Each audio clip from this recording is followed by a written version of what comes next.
네, 이번에는 전문가와 함께 지진에 대한 이야기를 직접 들어보도록 하겠습니다. 전북대 지구환경과학과 오창환 교수 나와 있습니다. 교수님, 네. 먼저 오전에 규모 4.8의 강진이 부안에서 발생을 했었는데 네. 오후에도 규모 3.1의 여진이 있었습니다. 네. 추가 여진의 가능성은 어떻게 보고 계십니까? 여진이 있을 수는 있지만 예. 그 정도는 심각하지는 않을 것 같아요. 음. 그러니까 이제 우리가 경주 지진을 보면 규모가 5.8, 저희는 4.8, 그러니까 그 에너지의 크기가 한 30배 정도가 컸거든요, 경주가. 예. 그러니까 거기에 비해서 우리가 30배 정도 적었기 때문에 여진은 그렇게 크거나 심각하지는 않을 것 같다, 이렇게 생각이 됩니다. 알겠습니다. 경주 지진의 사례를 봤을 때는 좀 여진의 가능성이 그렇게 크지는 않을 것이다. 네, 이렇게 보고 에너지가 적으니까 이쪽 지진이. 예. 예. 그럼 지진의 발생 원인은 어떻게 좀 추정을 할 수 있을까요? 사실 전북 지역에서는 잘 발생하지 않지 않았습니까? 그러니까 우리가 상대적으로 적게 발생하는 것이죠. 그렇지만은 이제 익산 옆에 있는 함열단층 같은 곳들은 한 7, 8년 전에 이미 3.9 정도의 지진이 있었죠. 그다음에 그 단층은 우리가 제4기라고 하는데 250만 년 이내에 한 번 정도 움직였던 단층이다. 그리고 활상 단층이라고 합니다. 움직일 수 있는 단층. 예.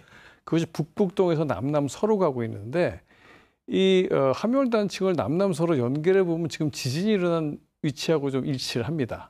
근데 지금 현재 지역은 농사를 짓다 보니까 토양이 깊어서 그 밑에 단층이 있는지 없는지를 육안으로 확인할 수가 없죠. 그러다 보니까 있을 것이다라고만 예측을 해왔지 이제까지 확인은 안 됐는데 이번에 확인이 된 거죠. 왜냐하면 단층이 있어야 지진이 일어나니까 거긴 단층이 있고 움직이는 단층이 있으니까 활성 단층이 있다는 것을 확인한 것이죠. 그렇군요. 부안 지진이 계기 관측을 시작한 이래 전북에서 규모가 가장 컸습니다. 네. 이 정도 규모의 지진이 앞으로 또 발생할 가능성이 그럼 남아 있습니까? 더 큰 게 발생할 수도 있죠. 그러니까 계기 지진은 1978년도에 됐기 때문에 예를 들어서 큰 지진의 주기가 한 200년 정도 되는 거라면 계기 지진을 확인할 수가 없죠. 그래서 역사 지진을 봅니다. 역사 지진은 부정확성이 있지만 굉장히 긴 시간을 기록을 해놨기 때문에 역사 지진을 확인해 보면 이 지역에 최소한 규모 5에서 6 정도의 지진이 일어났던 기록이 있습니다. 그렇기 때문에 지금 현재 이번에는 4.8이지 않습니까? 그러니까 5에서 6 사이의 지진이 이곳에서 일어날 수 있다. 과거에 일어났었고 단 주기가 한 200년이 되니까 한창 동안 안 일어났다 보니까 우리가 다 잊어버린 거죠. 하지만 이제 우리도 한 150년, 200년이 지났기 때문에 사실은 움직일 가능성이 커지고 있다. 왜냐하면 단층이 움직인다는 것은 힘이 축적이 돼서 어느 정도 힘이 축적이 되면 움직이는데 그 축적되는 시기가 굉장히 오랜 시간이 지금 지났기 때문에 이곳에서도 과거에서 일어났던 전북에서도 5 내지 6 정도 규모의 지진이 일어날 가능성이 있다. 이렇게 얘기할 수 있습니다. 예. 말씀을 들어보니까 앞으로의 상황도 좀 우려가 되는데 네. 사실 지진뿐 아니라 최근에 폭우로 인한 홍수도 발생을 했었고 네네. 전북 지역이 이제 재난재해 예외는 아닌 것 같은데요. 네네. 사실 사태가 발생할 가능성 등을 예상을 할 수만 있다면 네. 좀 피해를 최소화할 수 있지 않을까 싶습니다. 전북 지역이 그러면 지진 위험 지역에 대한 조사는 어디까지 좀 진행이 됐습니까? 전라북도에서 한 적이 있는데 예. 지금 이제 경주하고 포항 지진을 비교해 보시면 경주 지진이 포항 지진보다 에너지가 5배가 돼요. 그런데 피해는 포항 지역이 더 많아요. 5배가, 경주보다 5배. 왜냐하면 에너지가 적은데도 피해는 더 큰 이유는 지반이 약했기 때문에 그럽니다. 그러니까 지반이 약하면 이 지진파가 증폭이 됩니다.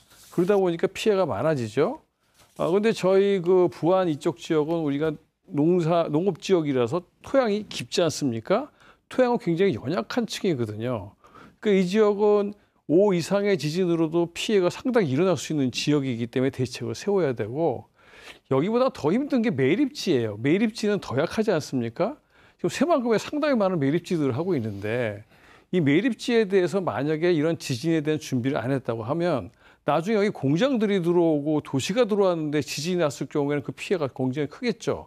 따라서 새만금 지역 같은 곳에도 이런 지진을 대비한 어떠한 내립이라든지 여러 가지 대책이 세워져야 되고 이 농토가 토양에 깊게 발생된 지역에 대해서도 우선적으로 저희가 재난 비용에 한계가 있지 않습니까? 그러니까 이것을 한꺼번에 다 할 수가 없으니까 이런 피해가 많이 있을 수 있는 지역. 그러니까 언제 일어날지는 모르나 일어나면 피해가 가장 많이 일어날 수 있는 지역들을 선정을 해서 그 지역에 대해 우선적으로 대책을 시행해야 된다. 그래서 이제 새만금이나 이러한 우리 부안, 김제를 포함한 이런 토양이 깊은 데들에 대한 어떤 대책들을 전라북도가 빨리 시행을 하고 있을지는 모르겠습니다만 안 하고 있으면 빨리 해야 된다. 이렇게 말씀드리고 싶습니다. 예, 앞으로의 상황이나 추이를 좀 면밀히 지켜봐야 될 것 같습니다. 네. 전북대 지구환경과학과 오창환 교수와 이야기 나눠봤습니다. 고맙습니다. 예.